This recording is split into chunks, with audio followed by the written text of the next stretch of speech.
Fatigue is the inability to maintain a given exercise intensity or power output, which results in a decrease in work or performance capacity. Recovery is the restoration of the body systems back to their resting levels.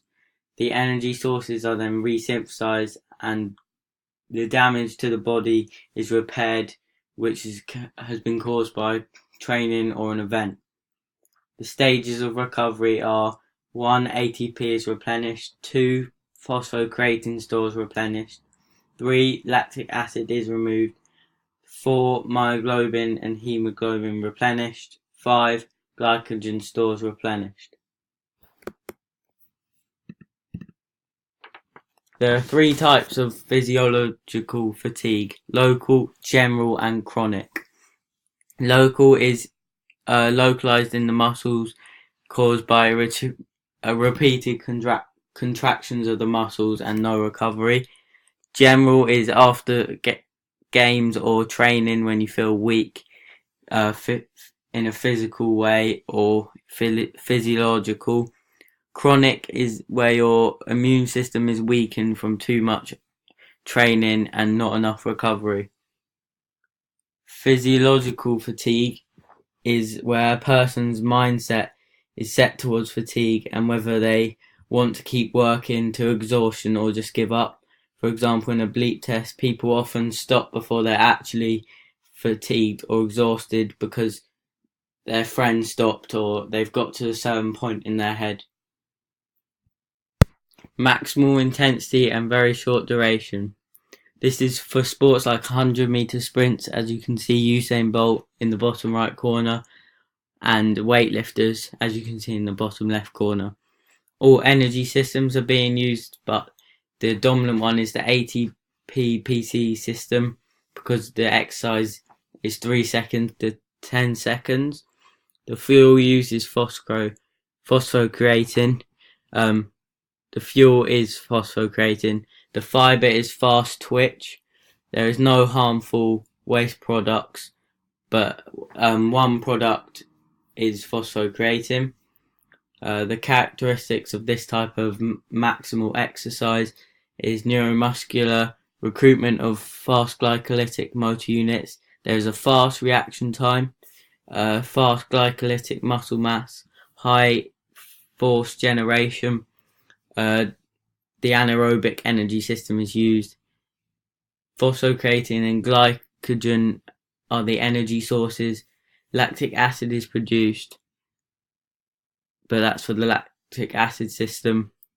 And there is a low fatigue resistance. Factors that lead to fatigue in maximal and short duration exercise. ATP depletes due to a mismatch in ATP utilization and production, which causes fatigue, which causes a drop in performance because you're not able to work. You have to drop your intensity. ATP is required for the cross-bridge cycle, so if it's being consumed quicker than it's being created, it'll drop below resting levels, so the person has to reduce the intensity, reducing their performance levels. ATP and PC depletion. ATP is depleted because there is a mismatch between how much ATP is used and how much is produced, which results in fatigue. As I said, for the cross-bridge cycle, ATP is required, and if it's being consumed faster than it's made, it will drop below resting levels. Phosphocreatine stores are also rapidly depleted because it's the main immediate energy source in muscles for ATP production, and it can maintain ATP levels when they are low.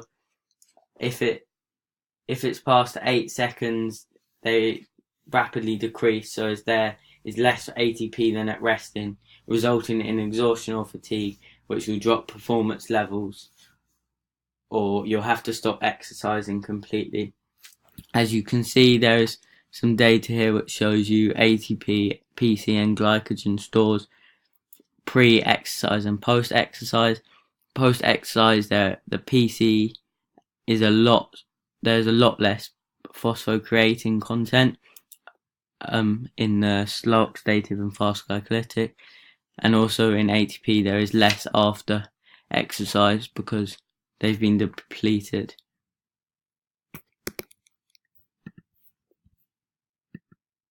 Phosphocreatine store.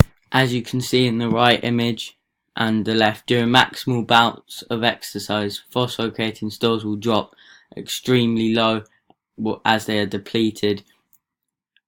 Then during breaks or recovery, they go back up to 100%, which is why it's important to have regular breaks in training or in events, so you allow your phosphocreatine stores to be built back up by the aerobic system getting energy to stick the P back on.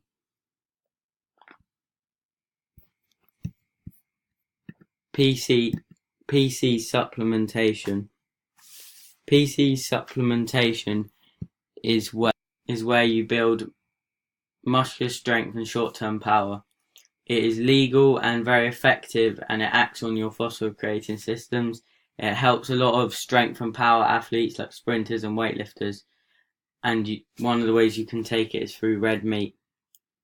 Another way you can take it is if you take 5 grams of creatine monohydrate, as you can see in the image on the right. You take it with 400 milliliters of water or a protein shake just after training, because then more of it goes into your muscles, but you have to mix it as it's not very soluble.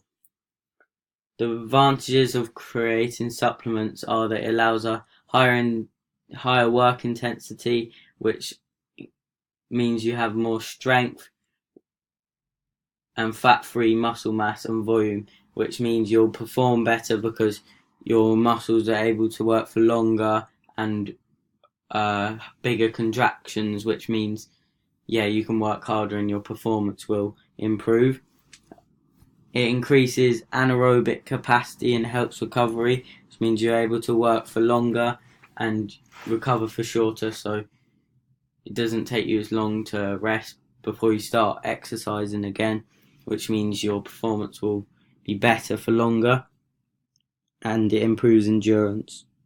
The disadvantages are that it can cause bloating, which is bad for sports like wrestling, and some cells in the body can't absorb water when you're using creatine, which causes dehydration. There is an increase in metabolites, putting excess stress on the bladder and kidneys, which could increase risk of kidney stones. The Wingate test. The Wingate test is an anaerobic exercise test usually done on a stationary bike. We did this at Brighton University on our trip. It measures peak anaerobic power and anaerobic capacity. Anaerobic power is a measure of the ATP PC system. The left image shows the graph of someone completing the Wingate test. As time goes up, power decreases as they start to fatigue. Their peak power is around 675 watts, and it takes them about 10 seconds to reach this. The right image shows a comparison of two people who completed the test. Person A has a peak power of 672 watts, whereas player B has a peak power of 1092 watts. And it takes the player A 6.03 seconds to reach their peak power, whereas it only takes player A 2.6 seconds. However, this results in player B having a much higher fatigue of 46.1%, whereas player A only has 29% because they've used up more of their ATP PC, more is depleted. So therefore their performance would be better at the start, but then it would be worse than player A's because they'll drop off much quickly. They won't be able to keep up the same intensity, or they'll have to stop altogether. The vertical jump test. Recovery is very short for this, like recovery is very short for the ATP PC system. And to recover, we need energy from the aerobic system to stick the P back on. it's very short because our PC and ATP system depletes very quickly within 10 seconds. Therefore, we need energy from our aerobic system to stick the P back on, and as the jump only takes a few moments, it is easy to put the P back on. As you can see in the graph, I have everyone's standing vertical jump test data from when we went to Brighton University. Mine was 0.29 seconds and 29.4 centimeters in distance, and obviously seconds was how long I was in the air, and the distance was how far I jumped in the air. Oxygen deficit and EPOC. EPOC stands for excess post-exercise oxygen consumption. Basically, your recovery process is breathing fast and deep following exercise to increase the amount of oxygen in the body so that it can return to the body to its pre-exercise state. Oxygen deficit is how much effort was anaerobic, and under the red line of a graph is where volume of oxygen is consumed during an exercise or an event. However, the oxygen deficit and EPOC are both very small in this type of exercise because it starts and ends very quickly, so there's not much time for the oxygen we have borrowed to build up, because we don't need to borrow that much, despite it being anaerobic, because it's over within 10 seconds. The fast component, alactic fast recovery of EPOC, is normally 2 or 3 minutes after an event. It resynthesizes all of ATP and PC. It replenishes myoglobin and hemoglobin with oxygen, and 50% of phosphocreatine stores are resynthesized within the first 30 seconds, and it uses an additional 1 to 4 liters of oxygen. The alactic component will be quite big for this type of exercise because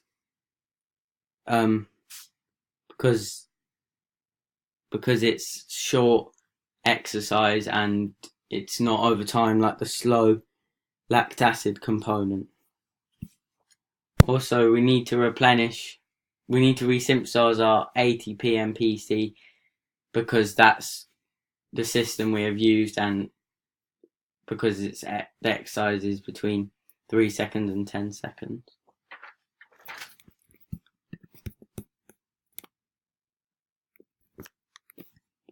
Speed training helps the ATP system because and will help to improve your performance. Work ratio is going to be less than 10 seconds or 10 seconds. Relief ratio is normally longer, so it's one work to 3 relief. So if you work for 10 seconds, you rest for 30 seconds, which allows time for the ATP PC stores to fully recover, which takes 2 to 3 minutes. This will improve your performance because you won't have to drop your intensity. You'll be able to stay at the same intensity for longer.